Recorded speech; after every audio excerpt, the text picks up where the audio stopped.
Hi everyone, in today's video I'm going to be talking a little bit about my new driving school vehicle, my Golf GTI.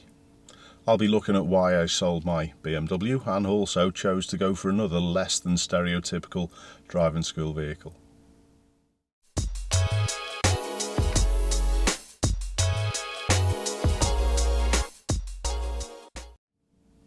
It was quite a quick decision to change my driving school vehicle, but after realising I could probably sell it for as much as I paid for it over 2 years ago and 20-odd thousand miles later, it was honestly a no-brainer.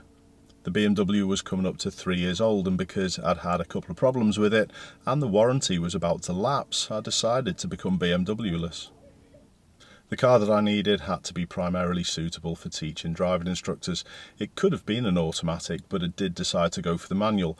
And there's a reason for this. I feel when you're getting taught to become a driving instructor, although you can get taught in an automatic and it allows you to teach anyone, manual gearbox as well, I feel as though there's a massive gap in knowledge. So I prefer to teach my instructors, as always, everything.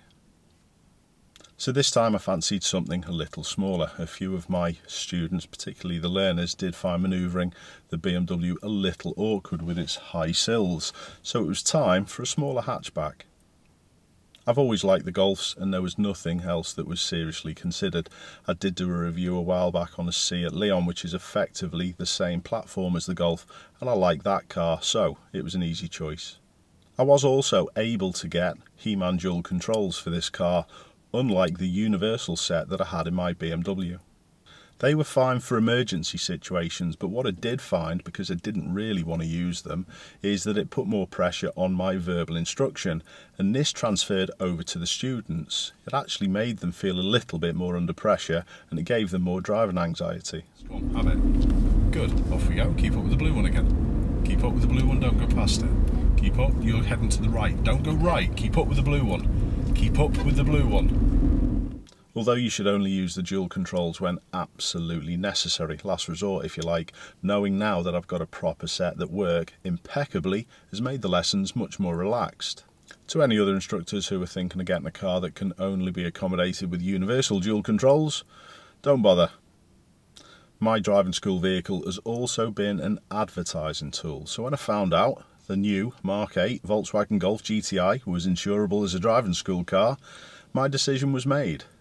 I didn't fancy waiting for a new one because the wait would have been a number of months, and luckily I found one at a dealership that was quite close to me, Wrexham Volkswagen.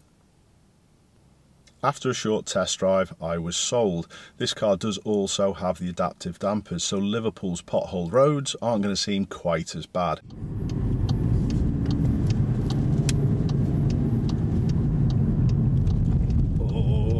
Terrible roads.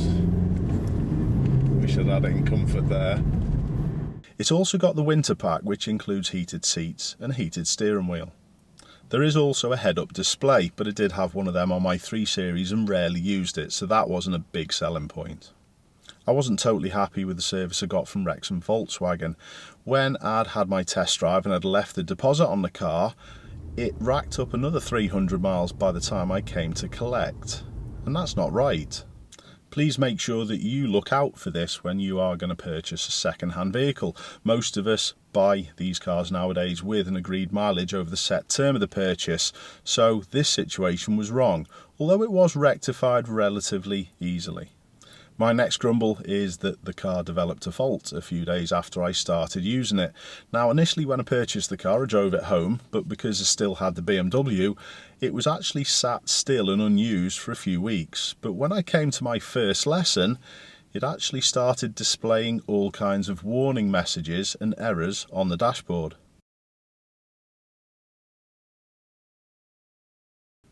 After a little bit of investigation, I've found out that these problems that I'm having are common across the Volkswagen group. Even one of the cars in our household, the Seat Leon, has had similar issues. The problems that I'm having are quite easily corrected by turning the car off and then on again. However, if one of these faults happened while someone was on driving test, I'm pretty sure the examiners would abandon the test.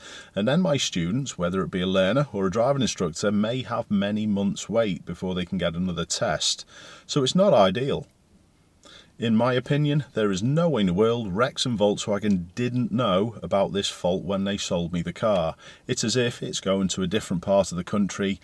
It's not our problem anymore. My local Volkswagen dealership in Liverpool have had the car in a couple of times at time of filming this video, and they're yet to fix the problem, but it is ongoing.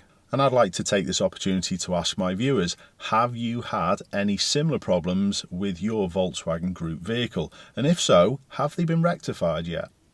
I've already made a couple of changes to the Golf, and the first one's underneath the bonnet. I was a little surprised with the price point of this vehicle that it didn't come with bonnet gas struts, and it had a normal bonnet stay. This was easily rectified with an aftermarket item from Dark Ice Designs. As under-bonnet checks happen on driving tests for learner drivers and driving instructors, this was a no-brainer. It wasn't fiddly whatsoever to fit, and it only took even me about 10 minutes. I'll leave a link in the description just in case you want one for your car. Another addition to the Golf has been to add a Ghost 2 immobiliser. The Golf GTI is a desirable car for undesirables, so I thought I'd take some further steps to stop it being stolen. Fitting devices like this can lead to a reduction in your insurance premiums, although mine didn't alter. Cars with keyless entry can be prone to theft, as the wireless signals can be intercepted and cloned, and it can be used to take the car. With a Ghost system, this is impossible. What you have to do is input a code through buttons on the steering wheel, or in fact even on the dashboard, and only then will it allow your car to start. You can change the code as many times as you like, and only you know the code.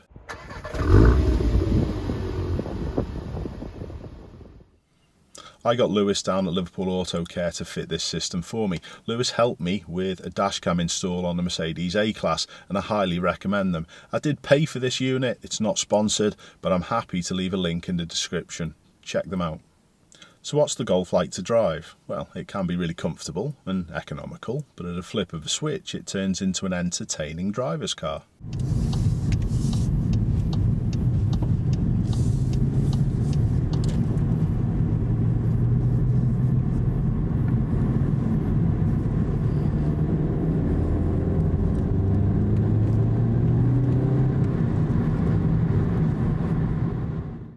All the controls are lovely and light, and the forward vision has been gratefully accepted by all my students. The turning circle is a lot sharper, which makes manoeuvring a lot easier, and especially the forward bay park. There's also an auto hold system. When you stop the car, it engages a park and brake automatically, and when you start to move off, it disengages it. I'm not going to let my students just use this on their own. You know me, I'm going to teach them properly, so I will be getting them to use the normal park and brake as well, although it is electronic. The lack of buttons on the infotainment screen have caused some bad press, but my personal opinion, after getting used to them and learning a few little tricks, is they're not too bad. I'll do another little video on this shortly, as well as the Tesla screen. The main problem my students have had is getting used to the accelerator. It is a fair bit more sensitive than the BMWs, but that's probably not down to the vehicle, it's probably down to the engine. This is a petrol compared to the diesel of 3 Series.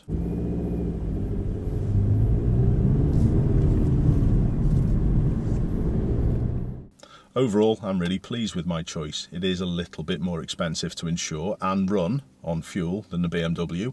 However, I don't think it's going to chew through service schedules like the BMW did. And in any case, it's got 2 years free servicing and 2 years left on the manufacturer's warranty. And with my initial experiences, I think that's going to be vital. I hope I haven't bought a lemon.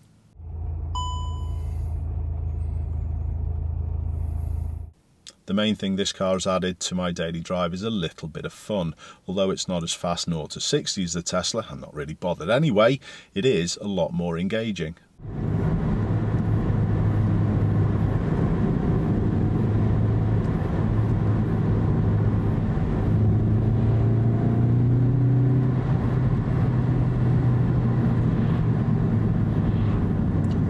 Cyclist.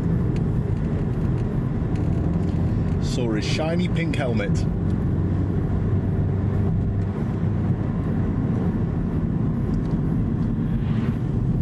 Good job I wasn't tonking it there with that one cut in the corner as well. Could this be my last ever manual car? Well, possibly. It might be something I keep for a long time. unless the problems don't get fixed. Then I might be changing it shortly. Keep safe, thanks for tuning in, I hope to see you soon.